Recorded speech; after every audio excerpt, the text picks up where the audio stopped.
चलिए सर, शांति बैठिए और सबसे पहले आप लोग सुन लीजिए, उसके बाद पढ़िएगा। कहना ये है कि ये जो कहानी है बुआ वो है 2 दिन के, एक क्लास में खत्म नहीं होगा, 2 क्लास लगेगा पूरा करने में। और कल आप लोगों का क्लास खुला है, ठीक? पढ़ने आना है, एतवार रहे चाहे सोमवार रहे। ढेर मजा किया है सब, सुन लिया? कल इसी टाइम पे आप लोगों को पढ़ने आना है। तो आज ये पढ़ा दे रहे हैं एक पार्ट, और एक पार्ट कल पढ़ा देंगे, ठीक? उसके बाद आगे फिर ऑब्जेक्टिव वगैरह जो है वो किया जाएगा, समझ गए? तो हम लोग आज जो पढ़ाई करने वाले हैं वो है हमारा इंग्लिश रीडर, और इंग्लिश रीडर से चैप्टर 6 है, एक चैप्टर और इसमें बचा हुआ है, उसके बाद ये किताब आपका खत्म हो जाएगा, ठीक ना? तभी हम लोग छठा चैप्टर को पढ़ने वाले हैं। नाम क्या है? To horizons. हॉरिजॉन मतलब ऐसे तो क्षैतिज होता है। इस कहानी में जब जाओगे तो कहानी में तुमको माँ और बेटी की कहानी है। एक बेटी है जो शादी के बाद अपने ससुराल गई है, अपने परिवार को संभाली है, सबको एक साथ मिलाकर चली है। लेकिन अब एक समय के बाद वो इन सारी चीज़ों से कहीं न कहीं ऊब गई है, उसको खालीपन महसूस हो रहा है, लेकिन उसको समझ में नहीं आ रहा है कि आखिर मेरे साथ ऐसा क्यों हो रहा है? वो पीछे देखती है तो देखती है कि सब कुछ तो हम बढ़िया किए हैं, कोई दिक्कत नहीं है, कोई दुःख तकलीफ नहीं है, तो फिर ये मन में खालीपन क्यों है? तो उसी को लेकर के वो अपने माँ के पास एक खत लिखती है, लेटर लिखती है, और इन बातों को वो पूछती है, ठीक? उसके बाद दूसरे पार्ट में माँ उसकी कहानी लेटर को पढ़ेगी, और पढ़ने के बाद वो उसको जवाब देगी, जो भी उसकी समस्याएं हैं, जो भी सवाल करते हैं उन सारे सवालों का जवाब देगी। तो आज जो क्लास है उसमें हम लोग देखेंगे कि आखिर उस लड़की को, वो जो बेटी है उसको क्या समस्याएं हैं, वो अपनी माँ से क्या पूछती है, क्या लिखती है लेटर में, उसको हम आज देखेंगे। और कल हम लोग देख लेंगे कि माँ उधर से फिर क्या जवाब में देती है, समझ गए? कहानी थोड़ा सा इमोशनल है, एक लड़की के प्रारंभिक जीवन से लेकर के शादी विवाह के बाद तक के जीवन है। तो ध्यान से पढ़ते चलिए। सबसे पहले कहानी को पढ़ने से पहले जो इसकी लेखिका हैं, जिनका नाम है बीना पानी मोहांती, यही है बीना पानी मोहांती। तो इनके बारे में जान लेते हैं, ये कौन है, क्या है। Bina Pani Mohanty was born in 1936। She is a well known Odia short story writer with several collections. देखो, मैं बीना पानी मोहांती जो है, इनका जन्म 1936 में हुआ था, ठीक? और ये एक उड़िया भाषा के लेखिका हैं, छोटी छोटी कहानियां लिखती थी, समझ गया? बीना पानी मोहंती के जन्म 1936 में हुआ है, ठीक? और उड़ीसा के हैं, उड़ीसा में जो उड़िया भाषा है वहां की, उसी भाषा में ये छोटी छोटी कहानियां लिखती थी। सी ऑल्सो वोन उड़ीसा साहित्य अकादमी अवार्डेड एंड साहित्य अकादमी अवार्ड फॉर पत्तादेई 1990। इन्होंने एक कहानी लिखी, उस कहानी का नाम है पातादेई, ठीक? तो बैठिए शांति से, चल जाइए, बैठिए जल्दी, आज टाइम से आया कीजिए। हाँ, अभी और 10 दिन छुट्टी चाहिए। तो देखो, तो बीना पानी मोहंती ने ये पातादेई नाम की एक कहानी लिखी, और इस कहानी के लिए उनको उड़ीसा साहित्य अकादमी मिला, यानी राज्य स्तर पे भी इनको साहित्य पुरस्कार मिला है, और फिर हमारे देश के केंद्र के लेवल पे भी इनको साहित्य अकादमी पुरस्कार मिला है। कब? 1990 में, समझ गए? The present story is translated from Oriya by Jayanta Mahapatra. अब ये जो कहानी अभी हम लोग पढ़ने वाले टू हॉरिजॉन्स, असल में इसके लेखिका कौन है? बीना पानी मोहंती। ये किस भाषा में लिखती है? उड़िया में। तो ये कहानी किस भाषा में था? उड़िया में। और यहाँ किस भाषा में मिल रहा है तुमको? इंग्लिश में है। तो इसको ट्रांसलेट करने वाले जो व्यक्ति हैं, जो इसको उड़िया से ऐसे ट्रांसलेट किए इन भाषाओं में, अंग्रेजी में, उनका नाम क्या है? जयंत महापात्रा। वही इसको इंग्लिश में ट्रांसलेट किए हैं। अब हम उसको पढ़ने वाले हैं, और ये जो हिंदी में वो हम ट्रांसलेट किए हैं। लेखिका यही है, ट्रांसलेट करने वाले ये हैं। तो जब ट्रांसलेट, अनुवादक, एडिटर वगैरह पूछा जाएगा ना, तब ये डालना है। लेखिका तो यही है मुख्य रूप से, बीना पानी मोहांती ये। ठीक।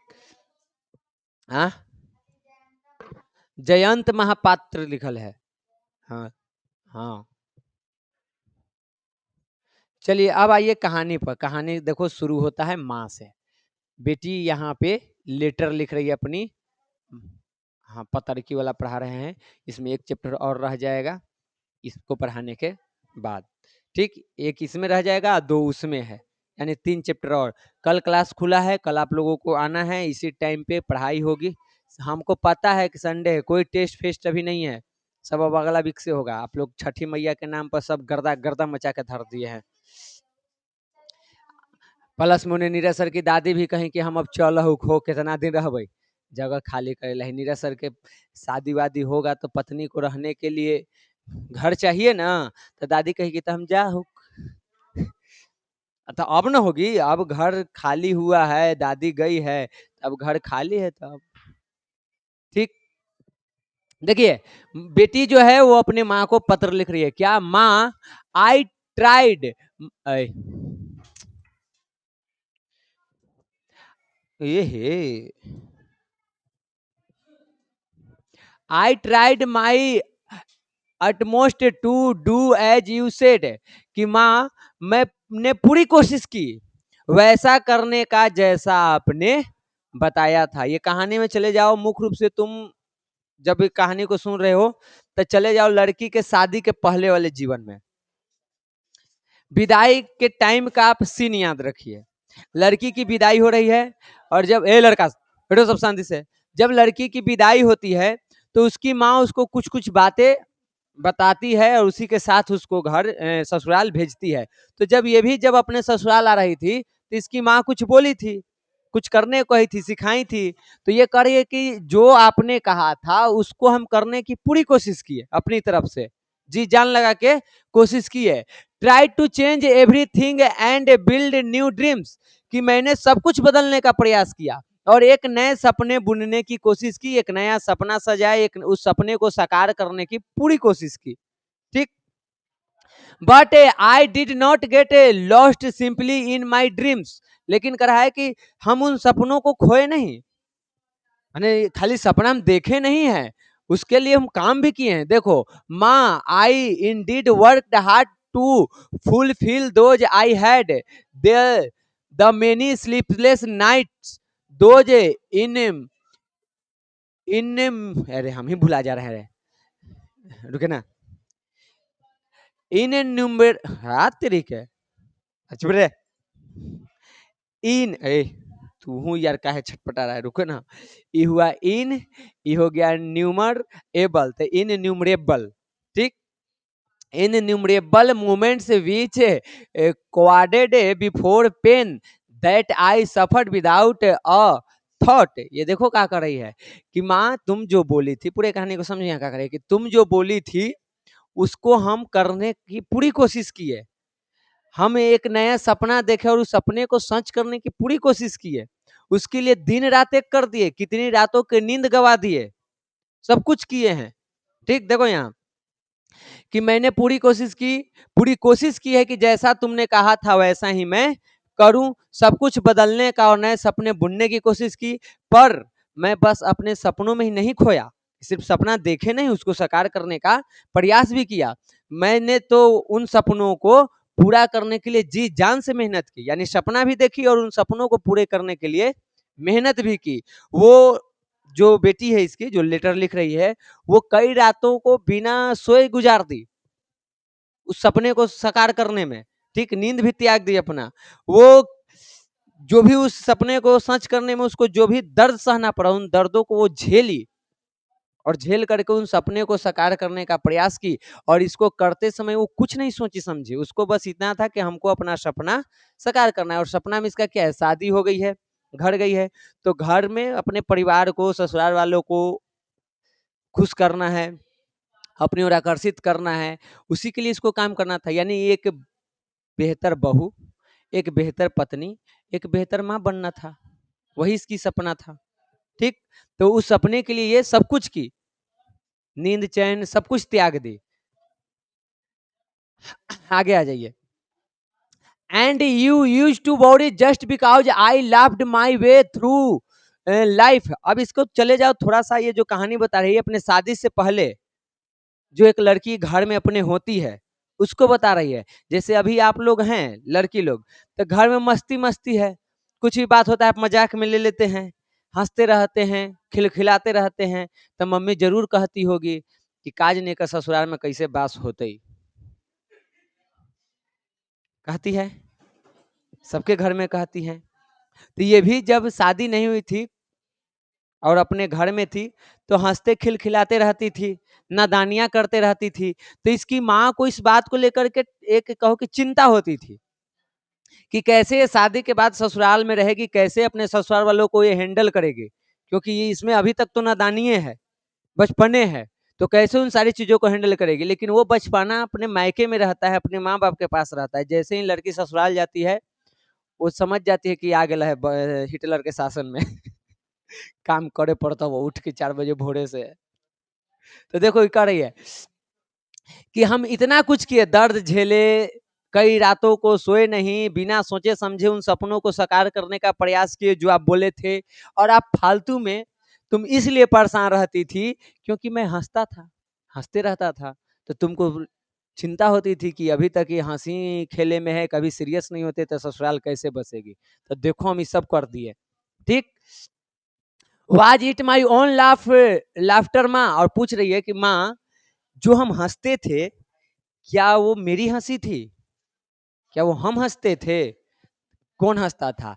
This body is soaked in the consciousness of an ordinary human being of flesh and blood, कि ये तो मेरा एक शरीर था जो खाली खून और मांस के बना हुआ शरीर था, हंसने और हंसाने के वजह तो कोई और है। वो जो हंसी थी वो मेरी थोड़े थी, वो हम थोड़े हंस रहे थे, हंसाने वाला या हंसाने वाली कोई और थी। हम तो एक मांस के और खून के टुकड़ा का जुड़ा हुआ एक पुतला जैसा थे, हंसा कौन रहा था सो देखो। It was only you existence inside my date made me laugh on, कि वो तुम थी माँ जिसके वजह से मैं हंसती थी इतना। हंसने का वजह ये थोड़ा था कि हम ऐसे ही हंसते थे, वो हंसी मेरी नहीं थी, वो तुम्हारी हंसी थी, तुम्हारी वजह से हम हंसते थे क्योंकि तुम मेरे साथ खड़ी थी। तो हमको किसी बात की फिक्र नहीं थी, हम हंसते थे।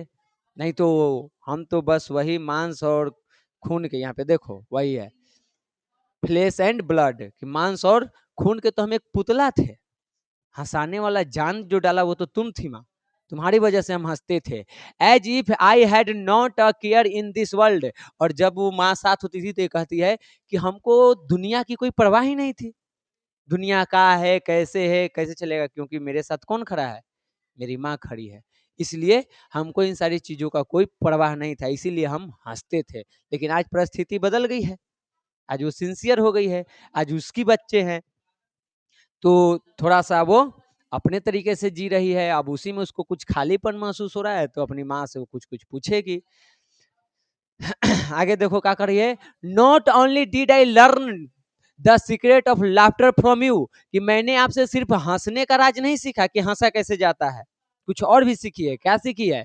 आई also learn the mantra of loving pain and hardship, कि मैंने आपसे सिर्फ हंसने की राज नहीं सीखी, सिर्फ हंसना नहीं सीखा कि हंसा कैसे जाता है, हमने ये भी सीखा कि कैसे दर्द में और एक कठिन समय में भी कैसे उसको हैंडल करते हैं, कैसे उससे जूझते हैं, ये भी हम आप ही से सीखे हैं माँ। ये सब वो अपने लेटर में लिख रही है, समझ गई।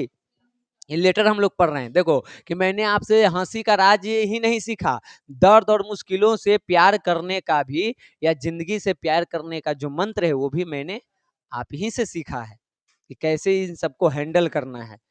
आगे, could you ever imagine how the river of blood flowed on inside when your ever smiling daughter's lips opened with burst of laughter। ये कर रही है कि क्या आपने कभी ये इमेजिन किया, कभी ये सोचा कि जब हम हंसते थे, जब ये शादी नहीं थी अपने मायके में थी, तो जब हम हंसते थे तो मानो मेरे पूरे शरीर में खून की लहर दौड़ जाती थी नदी की तरह, यानी एकदम खुश थी। ठीक, चेहरे पर चमक होती थी, क्योंकि माँ साथ थी, परिवार साथ था, माँ-पिता जो भी हैं। इसमें कहानी में बस 3 ही लोगों का वर्णन है मायके से, मम्मी-पापा और ये लड़की। ससुराल में जाओगी तो सास, ससुर, ननद, पति, बच्चे सबका वर्णन है, ठीक? तो ये करिए कि जब हम हँसते थे अपना मुँह खोल करके, तो मानो शरीर में पूरा खून की नदी लहर की तरह दौड़ जाती थी, ठीक? तो वो एक समय था। आगे माँ, how without a word of protest I shouldered those responsibilities heaped on me. और ये कह रही है कि वो एक टाइम था जब हम इस तरह से रहते थे, और आज बिना एक शब्द कहे मैंने वो सारी जिम्मेदारियां अपने कंधों पर उठा ली जो मुझको दिया गया था। शादी के पहले हम इस तरह से जी रहे थे, ठीक, खुल के हंस रहे थे, मुस्कुरा रहे थे, दुनिया की कोई परवाह नहीं थी। लेकिन जब शादी हुई तो कई सारी जिम्मेवारियां इसके कंधों पर दिया गया, और उन जिम्मेवारियों को ये बिना कुछ बोले बखूबी निभा रही थी, निभा रही है, ठीक, यहाँ तक क्लियर है? तो ये वही यहाँ पे कर रही है कि हम बिना एक शब्द कहे हम वो सारी जिम्मेदारियों को अपने कंधे पर उठा लिए जो मुझको दिया गया था, जो मुझ पे लादा गया था, ठीक। और आगे कर रही है, how I manage so well to overcome the grievance of the family of both parents in law, of sister and brother in law, and of my husband and children. और कह रहा है कि यहाँ पे वो लड़की कि मैंने बहुत ही कुशलता से, यानी मैंने बहुत ही अच्छे से अपने ससुराल वालों में बता रही है कि जो सास ससुर है, पेरेंट इन लॉ में हो गया सास ससुर, इधर जो है देवर और ननद जो है वो, इसके जो बच्चे हैं, हस्बैंड है, सबको कैसे हम संभाले हैं उसके बारे में वो बता रही है कि हम बहुत बेहतर तरीके से संभाले हैं। ये पता कैसे चलेगा, जब अगला लाइन पढ़ोगी तो समझ में आ जाएगा कि कैसे ये संभाली है। तो कि हम सबको बहुत बढ़िया से, ससुराल के सभी लोगों को शिकायतों को सुलझाई है, जो भी उनका शिकायत था मुझसे, जो भी उनकी, जो वो चाह रहे थे वो मैंने बनने की पूरी कोशिश की है। जैसा ननद के था कि मेरी भाभी ऐसी होती, देवर का था कि मेरी भाभी ऐसी होती, तो ये सब बनने का प्रयास किए। सास ससुर के था कि मेरी बहू ऐसी होती, तो वो भी बनने का प्रयास किए। हस्बैंड के था कि मेरी पत्नी ऐसी हो, तो वो अच्छी पत्नी भी बनने का प्रयास किए, अच्छी माँ भी बनने का प्रयास किए, और उन सब चीज़ों को बखूबी वो निभाई भी है, अच्छी बनी भी है। वो आगे के लाइन से तुमको पता चल जाएगा। देखो यहाँ पे कह रही है कि nobody can ever tell you that you didn't know how to bring up your daughter, कि कोई भी तुम पे इस बात के लिए उंगली नहीं उठाएगा माँ कि एक बच्चे का पालन कैसे किया जाता है। होता ना है, जैसे मान लो अब तुम ससुराल गए और तुम्हारा अच्छा व्यवहार नहीं रहा, तब माँ बाप पे उंगली उठ जाता है कि यह माँ बाप सिखलू हल, ऐसे घरे भौजैया कर हलो, मैया ऐसे कर हलो, सुने ला मिला है ना, ठीक। लेकिन अगर आप अच्छे से रहते हैं, ससुराल वालों को संभालते हैं, हैंडल करते हैं, तो कोई भी आपके माँ बाप पे, आपके परिवार पर उंगली नहीं उठाता है, बल्कि और उसकी तारीफ होती है कि आपने अपने बच्चों को अच्छे संस्कार दिए हैं। तो वही यहाँ पे करिए कि कोई भी आप पे इस बात के लिए उंगली नहीं उठा सकती है ना कि आपको बच्चों का परवरिश करने नहीं आता है, क्योंकि मैंने अपने ससुराल में सबका दिल जीता है, और वो इसलिए कि वो संस्कार आपका दिया हुआ था, तो आपको परवरिश करने आता है, ठीक।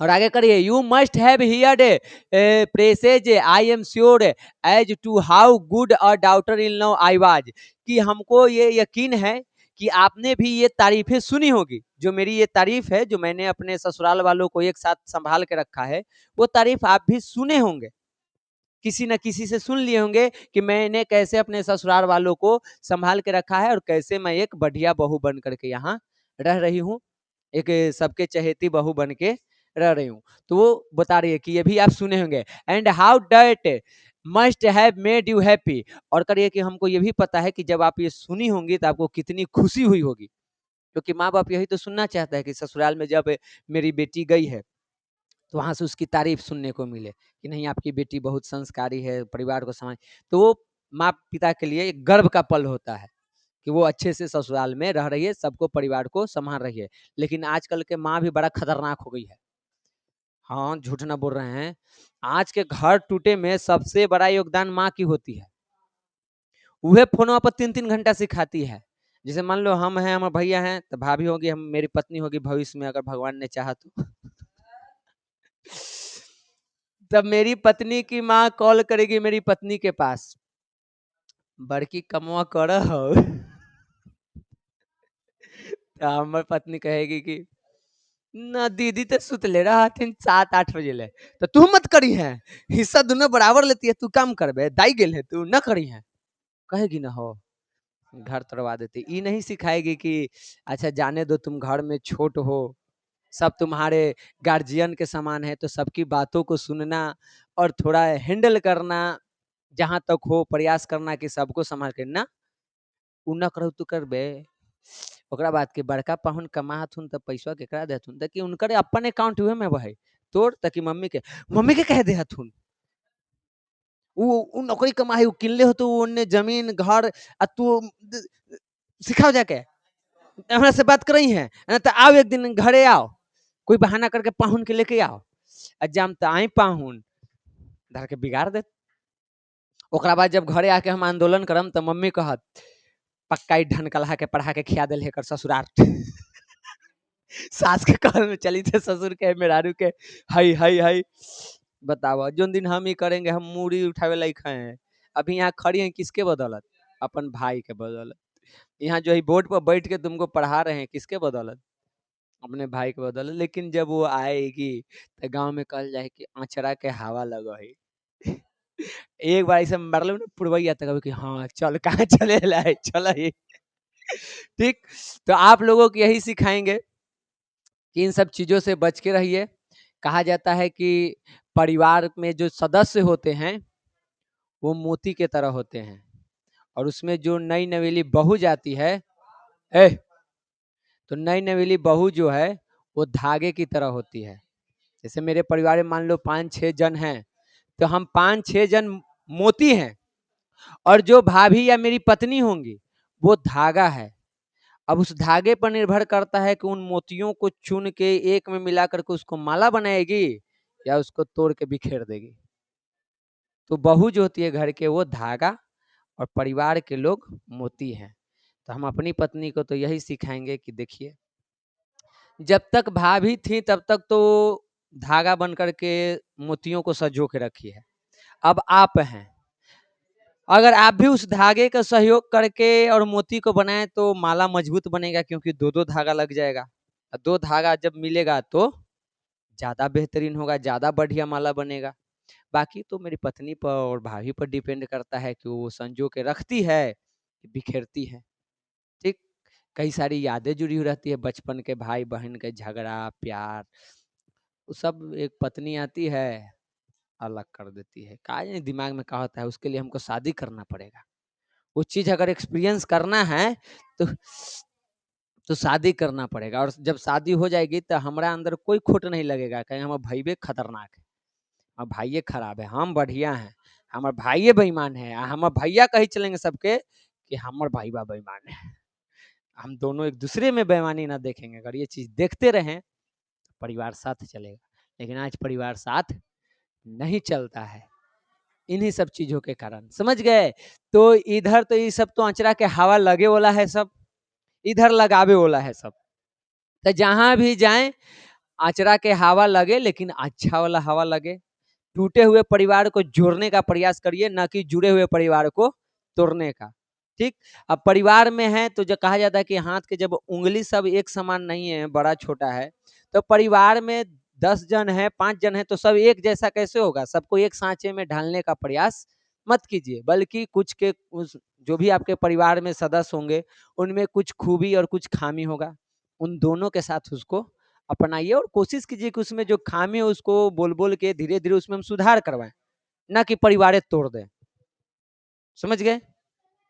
चलिए अब इधर आ जाइए यहाँ, बट नाउ माँ I don't wish to dream any more, लेकिन इतना सारी चीजें हैं, वो अपने परिवार के हर व्यक्ति को खुश रखे हुए है, लेकिन करिए कि माँ अब हमको और कोई सपना देखने की इच्छा नहीं है।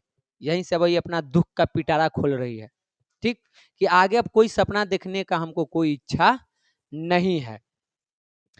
Life has become so mechanical that my shoulders are weary with the loads I bear, कि कह रही है कि मेरा जीवन जो है वो एकदम मैकेनिकल मतलब होता है यांत्रिक, एक मशीन के जैसा हो गया है, ठीक, मशीन के जैसा हो गया है। और यहाँ पे मेरे कंधे के बोझ से वो थक गए हैं कि मैं जो हूँ या मेरी ज़िंदगी जो है वो एक मशीन के जैसा हो गया, और इस मशीन पे इतने ज़िम्मेदारियाँ लाद दी गई है कि उससे मेरा कंधा उसको ढोते-ढोते अब थक सा गया है। अब मुझे थकान महसूस होने लगी है। अब नहीं लग रहा है कि हम इस चीज़ को आगे बढ़ा सकते हैं, और ये शादी के बाद प्रत्येक लड़की की कहानी है। शुरुआत में तो हैंडल कर लेते हैं, लेकिन एक ही चीज़ को करते-करते उन ज़िम्मेवारियों को ढोते-ढोते वो थक जाती है। तो कई बार वो ऊब जाती है, और हालात ऐसे हैं कि उस ससुराल में कोई उसको पूछने वाला भी नहीं होता है। ना पति पूछने वाला है, ना सास-ससुर, ना ननद, कोई नहीं। ननद तो खैर चली जाती है तो उसका भी तो वही हाल रहता है, लेकिन घर के जो सदस्य हैं, खास करके जो पुरुष, वो नहीं पूछते हैं। हम सभी लोगों को छुट्टियाँ मिलती है। महिला एक ऐसी है जिसको कभी छुट्टी नहीं मिलती है। खाना तो रोज़ हम खाते हैं। कभी हम लोग कहें कि हट मम्मी, हट भाभी, हट दीदी, आज हम खाना बना दो, तू आराम कर। हम लोगों को उसमें लगता है कि हमारा मर्दानगी चला जाएगा। बना लेंगे तो कहेगा कि मऊगा खाए बना के दे। ऐसी विचारधारा हमारी। कभी उनके जगह पे रह के वो काम करके देखो तो पता चलेगा कि कितना तकलीफ होता है। हम एक फ़िल्म देख रहे थे ना, है तो कॉमेडी वाला फ़िल्म, कोई बड़ा हीरो ये सब नहीं है, लेकिन जब हम फ़िल्म देख रहे थे, तो उसमें एक सीन बहुत बढ़िया था। वो गरीब परिवार में है और उसको अमीर बनने की इच्छा है, वो अपन कुल देवी की पूजा कर रहा है, ये कर रहा है, वो रहा है कि हमारा अमीर बना दो, अमीर बना दो। उसको वो कुल देवी दे भी देती है, मतलब सामने दर्शन भी देती है, उसकी इच्छा भी परिपूर्ण करती है कुछ क्षण के लिए, उसके बाद वो छीन लेती है। उस सीन में एक सीन आता है कि जब वो अपन उसकी एक बड़ी बहन रहती है, तो अपनी बहन से बोलती है, एकदम खुश होकर, वो लड़का बोलता ना है कि बोल बहन आज तोरा का चाहिए, जोन मांगेगी वो हम तुमको देंगे। वो लड़की बोलती ना कि हमको एक दिन रसोई से छुट्टी चाहिए, यानी कि खाना ये सब जो हम बनाते हैं ना, घर के काम करते हैं, ओकरा से हमरा छुट्टी दे दे, हम कहीं घूमना चाहते हैं, जाना चाहते हैं। तो बहुत ही एक इमोशनल सीन है ये, वो हर महिला की कहानी है जो चाहती है कि एक दिन हमारा कम से कम, हम तुम यहाँ 7 दिन पढ़ने आ रहा है तो 7 दिन का सप्ताह है, छठा दिन पढ़ के 7वां दिन थक गया। एक दिन 7 दिन में 1 दिन ब्रेक हो ही जाना है। सोचो वो लोग जब से वो सँभालती है घर के काम, तब से वो करते ही रहती है, करते ही रहती है, करते, क्या वो नहीं उबती है? लेकिन उसके तकलीफ को कोई समझने वाला नहीं होता है। और पेट ऐसा चीज़ है, भूख ऐसी चीज़ है जो मानता नहीं है। तो उनको इच्छा हो या ना, वो बीमार हों, चाहे स्वस्थ हों, वो दुखी हों या खुश हों, उनको वो सारी कामें करनी पड़ती है। तो उनकी एक वो समस्या है, वही यहाँ पे वो बोल रही है कि ये सारी जो ज़िम्मेदारियाँ मेरे ऊपर लादी गई, उन ज़िम्मेदारियों को ढोते-ढोते अब हम थक गए हैं, और आगे कोई सपना देखने की मेरी इच्छा नहीं है, हम नहीं देखना चाहते हैं कोई सपना। I can run no longer, I have lost my quickness, कि अब हम ज़्यादा नहीं दौड़ सकते हैं, लंबा दौड़ नहीं कर सकते हैं, यानी ज़िम्मेदारियों को ज़्यादा दूर हम नहीं ढो सकते हैं। मेरी जो फुर्ती थी, क्विकनेस यानी जल्दी-जल्दी जो हम काम करते थे, सारी चीज़ों को जो कर लेते थे, वो फुर्ती मेरी अब खो गई है।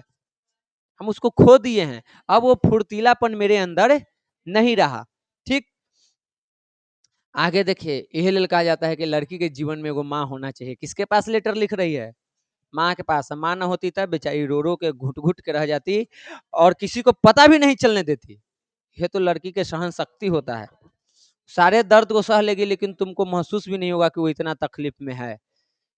उसके पास बहुत सहन शक्ति होता है। समझ ले? वो अलग बात है कि कोई-कोई पहाड़ पर से ठेला जाई थी आजकल। कुछ वो प्रकृति के लड़की है, झूठो काहे बोले? लेकिन असल में जो लड़की के पावर है, वो लड़की पहचान ही नहीं पा रही है। क्या पावर है उसको? ऐसी हमने के समाज में उसको देवी के रूप थोड़े माना जाता है। वो शक्ति है। ठीक है, देवी के नाम पे कोई तुम्हारा शोषण किया तो उसको हम कभी बड़ाई किए हैं जी?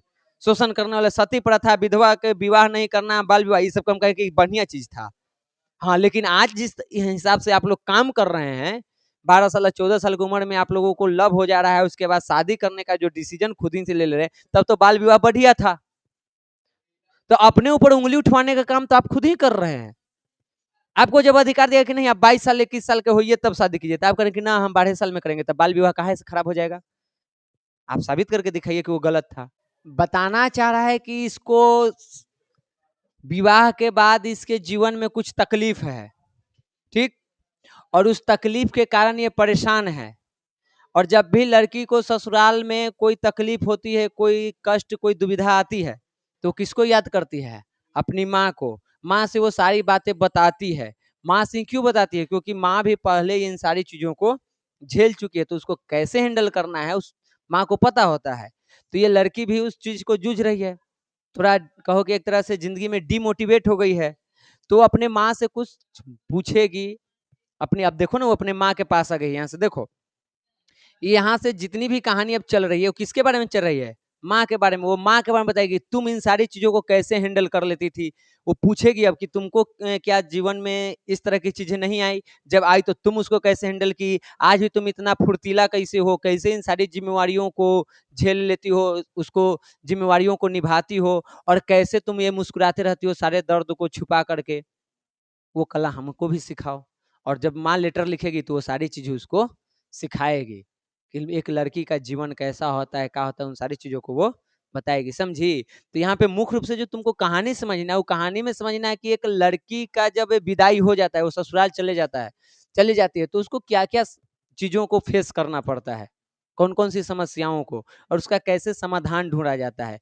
तो ये चैप्टर कहीं ना कहीं तुमको शादी के बाद वाले एक्सपीरियंस से रूबरू करवाएगी कि शादी के बाद आपके जीवन में क्या समस्या आएगी और क्या उसको कैसे तुम हैंडल कर सकती हो। और इसको लिखने वाली भी एक महिला है, क्योंकि इस दर्द को एक महिला ही महसूस कर सकती है।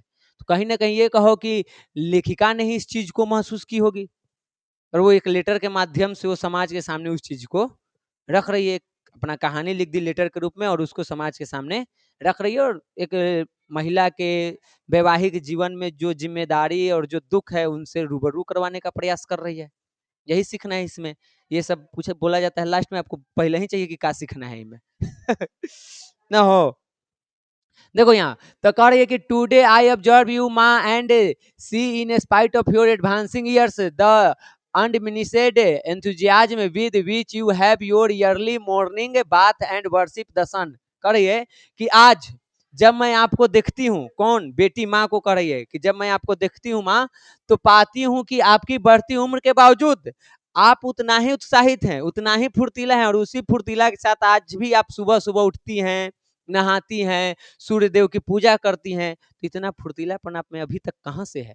हम तो इसी उम्र में आके अब थक गए हैं, अब सपने देखने के कोई चाहते नहीं रह गया, और आप अभी तक उसी जैसे शुरुआत में जीती थी वैसे ही आज भी जी रही हैं, उतना ही फुर्तीला और जिम्मेवारियों को वैसे ही निभा रही हैं। तो ये कैसे?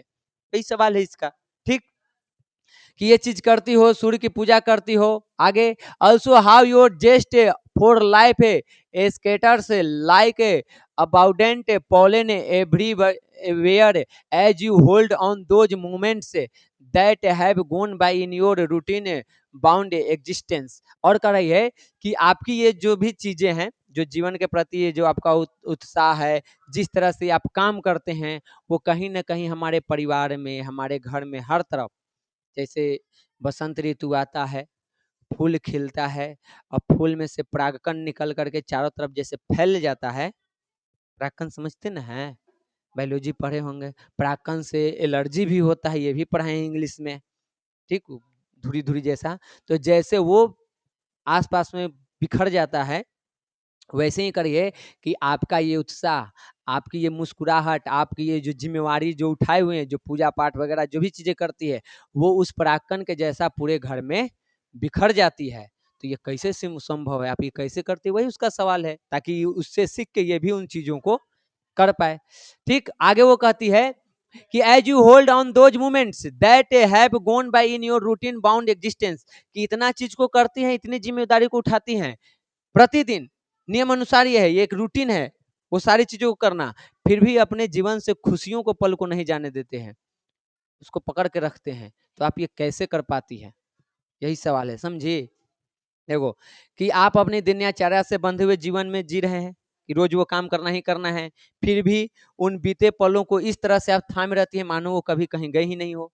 सारी चीजों को संजो के, सबको एक साथ मिला करके कैसे लेके चलती है? अभी बेचारी नया नया अभी ससुराल में है, उम्र के हर पड़ाव पर कुछ ना कुछ समस्याएं आती है। माँ उससे आगे है तो माँ को ज्यादा एक्सपीरियंस है, तो वो बताएगी। अपनी माँ से पूछ रही है, कोई दिक्कत? फोन देखी तो रही है छुटकी, ठीक ना? ना तो लेने के देने पड़ जाएंगे। ये तो लेने के देने पड़ गए। केकर बात की कथन किसका है? ये तो लेने के देने पड़ गए। पगली कहीं के। नहीं जी, नहीं आपको पता है। इस देश में एक व्यक्ति हैं जो अवतार लिए हैं, नहीं, अवतरित हैं वो। उनका नाम है श्री श्री नरेंद्र दामोदर मोदी जी, हमारे देश के प्रधानमंत्री। उन्होंने कहा है ये तो लेने के देने पड़ गए।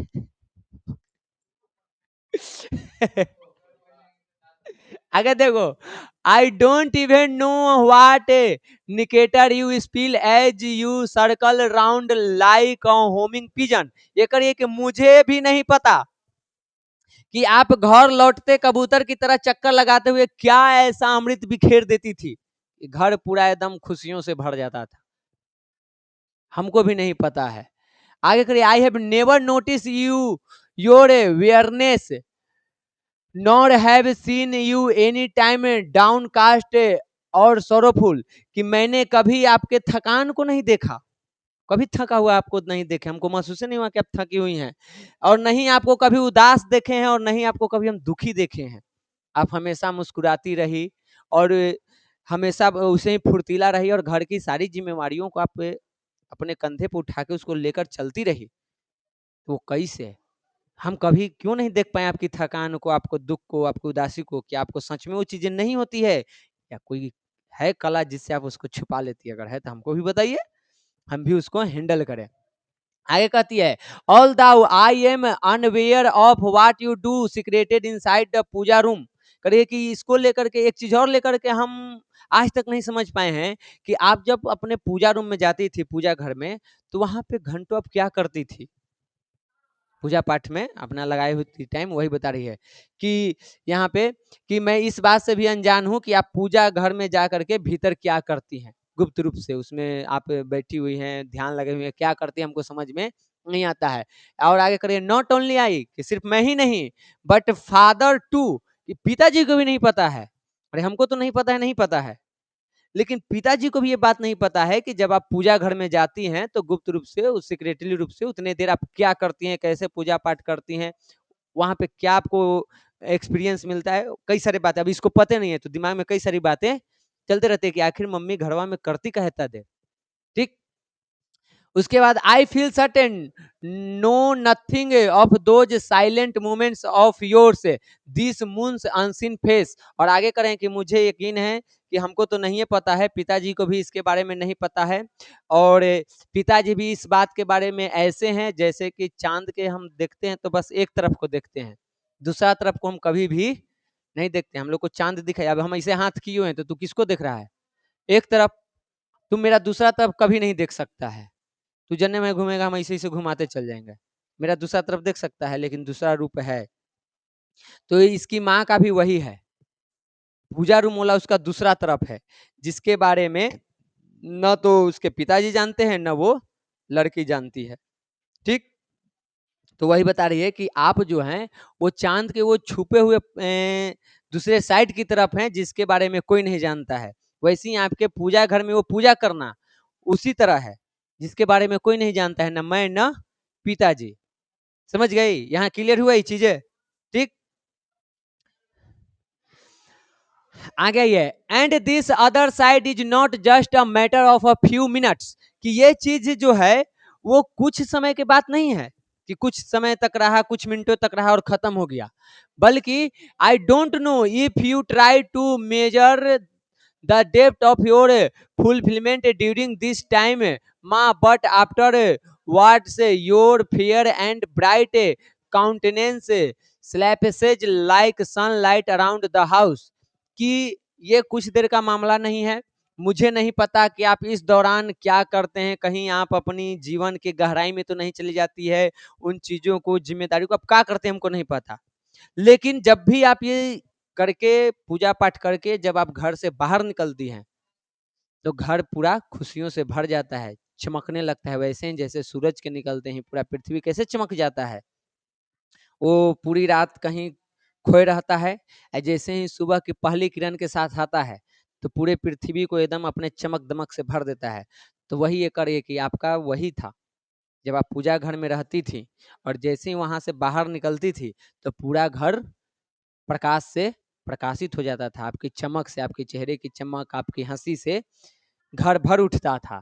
ठीक, आगे करिए, and I take my nourishment from it like a tiny new sapling.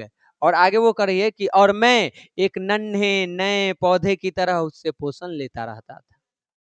जैसे एक पौधा होता है, एक सूर्य होता है, तो सूर्य के प्रकाश वो लेता है और वहां से वो प्रकाश संश्लेषण करके अपने जीवन को आगे बढ़ाता है। वैसे ही ये करिए कि आप माँ सूर्य के जैसा थी और हम एक पौधे के जैसे, और आपसे प्रकाश लेकर के हम अपने जीवन में आगे बढ़े थे, यानी पोषण ले रहे थे, चीजों को सीख रहे थे और आगे धीरे धीरे बढ़ रहे थे, बड़े हो रहे थे। ठीक, फिर today even if I don't see you your face looms up in front of me all the time and that is enough. कि आज भले ही आप मेरे पास नहीं हैं, लेकिन आपका वो हंसता खिलखिलाता चेहरा आज भी मेरे नजरों के सामने है। वो हर वक्त मेरे साथ रहता है, यादों में, जहन में, वैसे ही मुस्कुराते हुए, और ये मेरे लिए काफी है। भले आप यहाँ मेरे पास नहीं है, क्योंकि वो तो मायके में है, ये ससुराल में है, कि आप नहीं है, लेकिन आपकी वो हंसता खिलखिलाता चेहरा आज भी मेरे सामने है, मेरी नजरों के सामने है, और वो मेरे लिए काफी है। समझी? 3 घंटा इसी फोन पर थोड़े लग जाए, बताओ 3 घंटा ना लगती बतिया में। ऐसा बात बतियाए तो भारत के महिला फिर से पूजनीय हो जाए।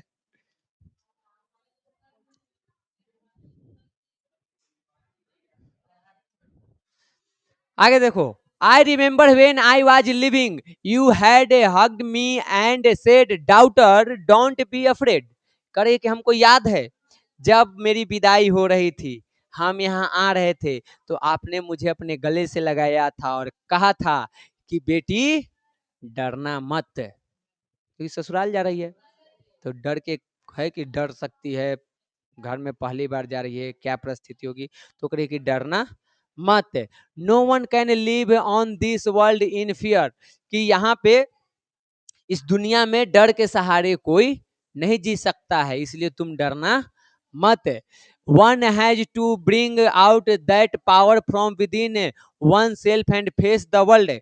आगे करिए कि यहाँ पे इंसान को अपने ही भीतर से वो शक्ति निकालने पड़ता है, वो पावर निकालना पड़ता है, जिसके सहारे वो इस दुनिया में जी सके। तो शक्ति निकालनी पड़ती है जो उसे इस दुनिया में सामना करने के काबिल बनाता है, दुनिया की जो भी मुश्किलें हैं उसको झेलने के काबिल बनाता है। तो वो चीज आपको अपने अंदर ही विकसित करना होगा, और वो डर से विकसित नहीं होगा, आपको हिम्मत करनी होगी कि हम ये चीजें कर सकते हैं, हम इन चीजों को संभाल सकते हैं, अपनी जिम्मेवारियों को हैंडल कर सकते हैं।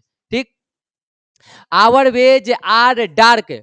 और ये कर है कि हम महिलाओं का जीवन जो है वो अंधेरों से भरा होता है। अब तुम भी उसी जीवन में अब जा रही हो, तो तुम्हारा जीवन भी अंधेरों से भरा होगा। It is only the light of one's own eyes which shows the way. और इस अंधेरी रात में आप अपनी आंखों की रोशनी से, यानी अपनी जिम्मेवारी, अपने जो भी ज्ञान है, नॉलेज है, उस माध्यम से ही आप इसमें आगे बढ़ सकते हैं। तो वही अपनी बेटी को सिखा रही है कि डरना मत, इस दुनिया में डर के कोई नहीं जी सकता है, बल्कि तुम अपने अंदर से वो शक्ति उत्पन्न करना जिससे कि तुम दुनिया में टिक पाओ, उन समस्याओं का सामना कर पाओ। हमारा जीवन अंधेरों से भरा है और अपने अंदर ही एक रोशनी जगानी होगी जिसके माध्यम से हम उन अंधेरों में अपना रास्ता ढूंढ पाए और जीवन को आगे बढ़ा पाए। ये सब माँ उसकी कही थी जब इसकी विदाई हो रही थी, तब, जिसको ये लेटर में लिख रही है।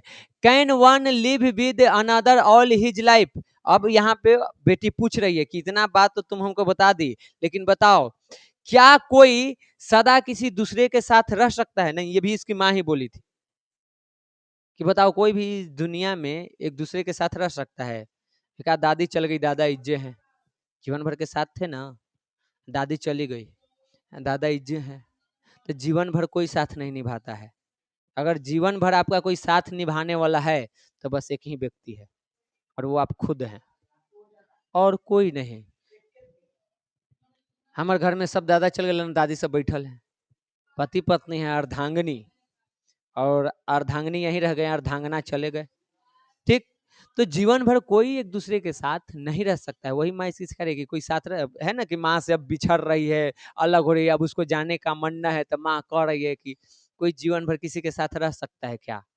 तू रो रही है, जीवन में यही है, यही परंपरा है, यही जीवन जीने का तरीका है, तो तुमको वो चीज फॉलो करना पड़ेगा, वो मानना ही पड़ेगा। एक दिन बेटी पराई होती है, दूसरे के घर जाना ही होता है, तो जाना ही पड़ेगा। अगर नहीं जाएगा तो फिर बेटा को आना पड़ेगा, तो बाप मार रोएगा, फिर वो किधर एक तरफ तो होना ही है। मान लो लड़की नहीं जाएगी तो लड़का आएगा, तो उसके घर में तो ये चीज होगा ही। कहेगा कि दोनों में से कोई नहीं जाएंगे तो ये सृष्टि ही नहीं चलेगा।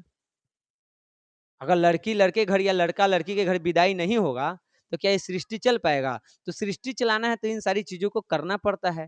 ठीक, still my soul will always be there beside you like your own shadow. और आगे माँ कहती है कि फिर भी आज हम तुम्हारे साथ नहीं है।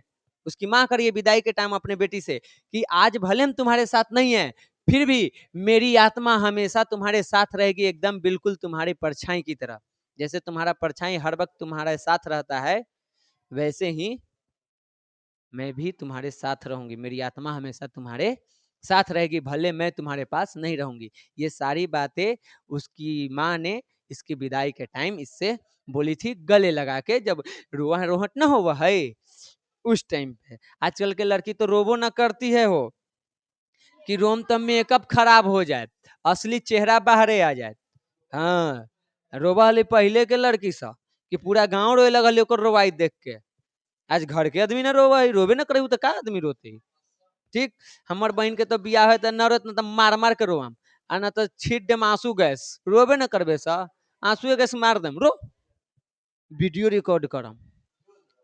एगो और दिक्कत हो, विदाई समय रोबे ना तो ओखनी तो ठीक हो, बाद में सब मजाक बनत हो कि ऐसे। अब आजकल वीडियो रिकॉर्डिंग के टाइम ओमे हो गलो रिकॉर्ड, अब मुंह देखते बना के तो ये देखे ना रे कैसे रोई थे ला।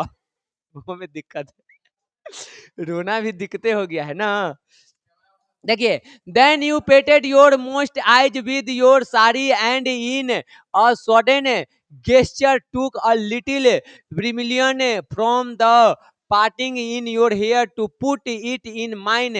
Mother's ordinary do not do this. अब ये करिए कि उसके बाद आप क्या की थी, अपनी साड़ी के पल्लू से अपने भीगे हुए नम आंखों को पोंछी थी, और उसके बाद अपने बालों के बीच जो मम्मी उसकी मांग ऐसे बनाई हुई थी उसमें जो सिंदूर की हुई थी, तो वो सिंदूर निकाल करके थोड़ा सा अपने मांग से अपने बेटी के मांग पे लगाई थी। माँ ऐसे करती है शादी ब्याह इस सब के बाद। ठीक, और हमेशा नहीं करती है, कभी कभी करती है। तो वही बता रही है कि फिर आपने अपनी साड़ी के पल्लू से अपनी नम आंखों को पोछा और अचानक अपने बालों की लटों से यानी यहाँ से थोड़ा सा सिंदूर निकालकर मेरी मांग में लगा दिया। माएँ आमतौर पर ऐसा नहीं करती हैं, इसलिए नहीं देखी है। हमेशा ये चीज नहीं होता है, जब इमोशन बहुत ज्यादा हो जाता है ना, तो माँ का ऑटोमेटिक हाथ यहाँ से वहां चला जाता है, एक आशीर्वाद कि तुम सुहागन बनी रहो। क्योंकि एक लड़की का सबसे बड़ा श्रृंगार उसका सिंदूर होता है। हमारे धर्म में सबसे बड़ा श्रृंगार है उसका सिंदूर। अगर ये मिट गया तो बाकी श्रृंगार फीका पड़ जाता है, कितना भी करिए। ठीक, तो एक विवाहित महिला का वो सबसे बड़ा श्रृंगार है, समझ गए। From that day on I tried to give shape to my dreams in plan and action through all these years. करिए कि उस दिन से, कि ये पूरा जो उपदेश इसकी माँ दी है सिखाई है, तो करिए कि उस दिन से लेकर अब तक इतने साल हो गए, और इतने साल तक मैं योजना बना करके, कार्यक्रम करके, काम करके, जैसे तैसे अपना सब कुछ प्लानिंग करके उन सपनों को साकार करने की पूरी कोशिश की है।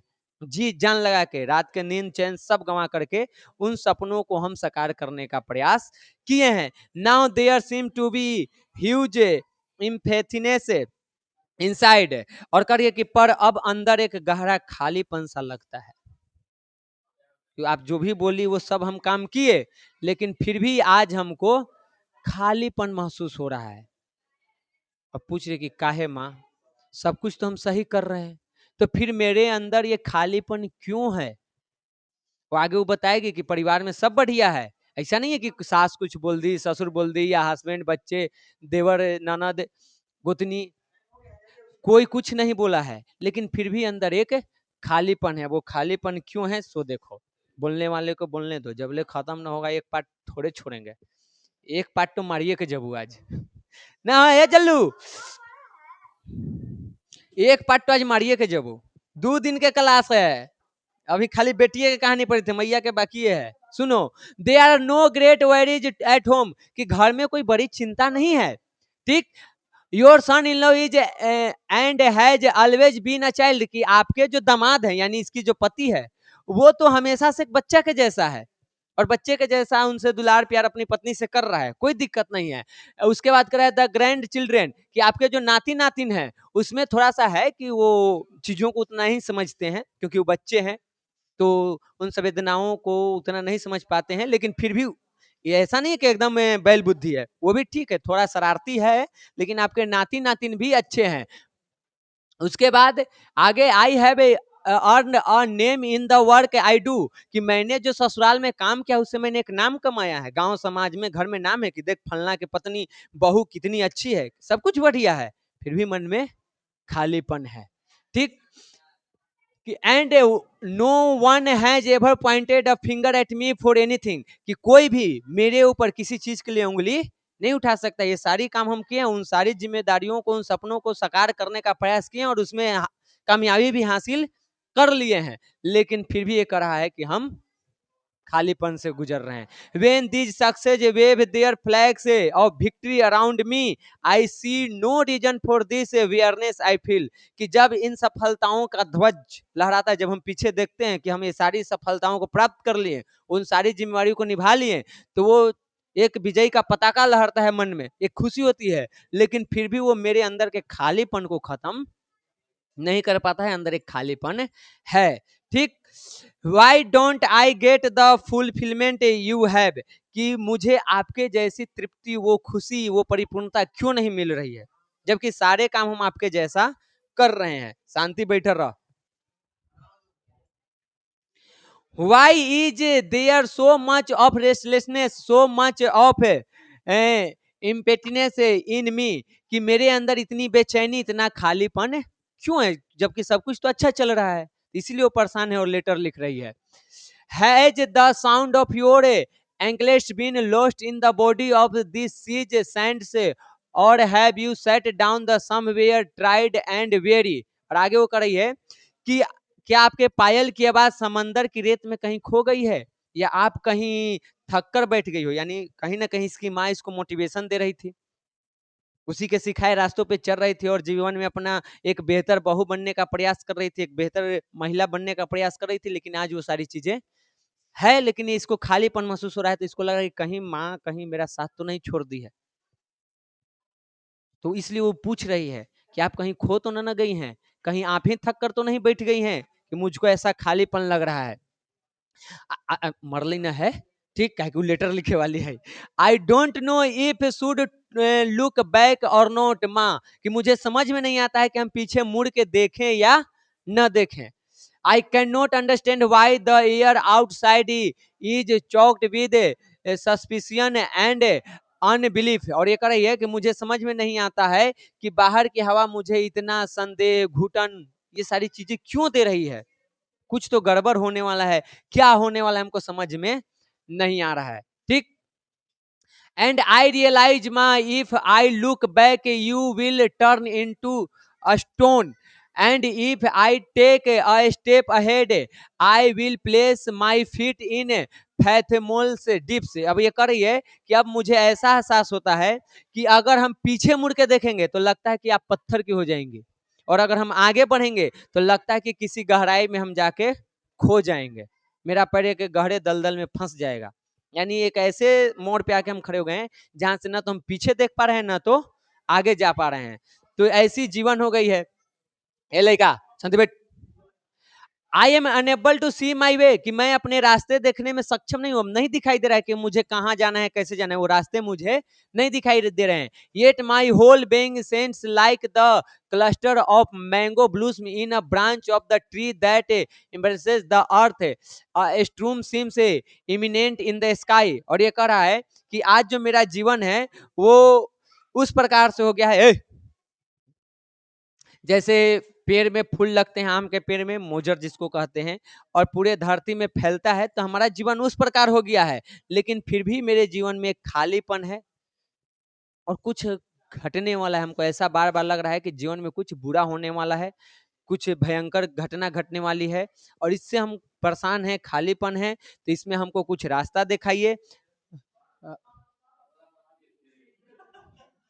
अभी शुरू कर दम इकोनॉमिक्स तुरंत आगे। हाँ चल बेटी कही थी, चल मैं यहाँ आई थी। हमारे के हमारे बेटिया है जो ना। कैन यू टेल मी माँ why is it that I am not able to achieve your fulfilment in my consciousness. ये करे कि माँ क्या आप मुझे बता सकती हो कि जिस प्रकार से आप खुश रहती है, अपने आप को परिपूर्ण रखती है, वो चीज हम क्यों नहीं प्राप्त कर पा रहे हैं? हम वो करने में असमर्थ क्यों हैं? उसमें समर्थ क्यों नहीं है? क्यों वो चीज करने में हम सक्सेस नहीं पा रहे हैं, सफल नहीं हो रहे हैं? What have I done? माँ कि मुझे क्या करना चाहिए, मैं क्या करूं वो बताओ, मैंने ऐसा क्या किया है कि मुझे वो फुलफिलमेंट नहीं आ रहा है, यानी वो परिपूर्णता का एहसास मुझे नहीं हो रहा है कि हम सब कुछ से परिपूर्ण है। वो खालीपन क्यों है मेरे अंदर, जबकि सब कुछ बेहतर है, तो फिर खालीपन क्यों? तो वो चीज है why can't I do as you, कि मैं आपके जैसा क्यों नहीं कर पाती, आपके जैसा क्यों नहीं बन पाती। Why is this awareness of mind, कि मेरे अंदर ये खालीपन क्यों है, ये थकान क्यों है। और इतना लिख के लिख देती है वो योर डाउटर, आपकी बेटी। तो यहाँ तक ये अपना लेटर लिख दी। अब अगले क्लास में कल हम लोग देखेंगे कि माँ इसको क्या जवाब देगी। ठीक है, तो आज के क्लास में आपको इतना ही था। मिलते हैं हम लोग अगले क्लास में। मोबाइल वगैरह जो भी लेकर के आए हैं तो सब कोई शांति बैठिए। क्लास जब पूरा खत्म हो जाएगा तो आराम से आप लोगों को डेमो वगैरह दे करके सिखा दिया जाएगा। और आज शाम के 7 बजे से आप लोग रेडी हो जाइएगा। जिसका अटेंडेंस नहीं रहा तो थप्पड़ थप्पड़ हो जाएगा। ठीक, ये आपकी प्रॉब्लम है।